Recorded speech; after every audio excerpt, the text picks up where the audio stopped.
বৌমা বাজার থেকে ভালো পাবদা মাছ এনেছি, জমিয়ে রান্না করো, অনেকদিন তো খাওয়া হয়নি। বন্ধুদেরকে দেখাই কিভাবে রান্না করি।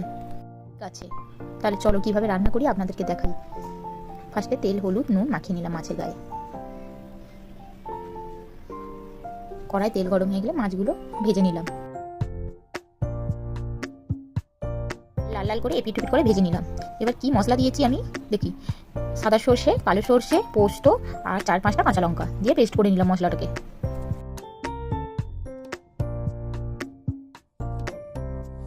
মশলাটা কিন্তু পেস্ট করা হয়ে গেছে। ওই তেলের মধ্যেই আমি কালো জিরে করে রাখা টমেটো দিয়ে আমি টমেটো দেওয়ার পর একটু নাড়াচাড়া করে নিলাম। নুন, হলুদ গুঁড়ো, কাশ্মীরি লঙ্কা গুঁড়ো দিয়ে আমি ভালো করে কষিয়ে নিলাম।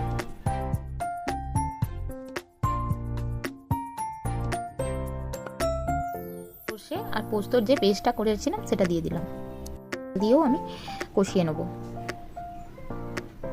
যতক্ষণ না মশলা থেকে তেলটা ছেড়ে আসছে ততক্ষণ আমি কষাতে থাকবো। দেখুন কি সুন্দর তেলটা বেরিয়েছে না। এবারে আমি একটু জল দিয়ে আবারও একটু কষিয়ে নিলাম, নিয়ে জল দিয়ে একটু ফুটতে দিলাম আর স্বাদ মতন চিনি দিয়েছিলাম। চলুন মাছগুলো এবার দিয়ে দিলাম আর লাস্টে ধনেপাতা কুচানো দিয়ে আমি লাভিয়ে নিই। সর্ষে পোস্তর ঝাল রেডি। ভিডিওটি ভালো লাগলে লাইক, কমেন্ট ও সাবস্ক্রাইব করে দেবেন।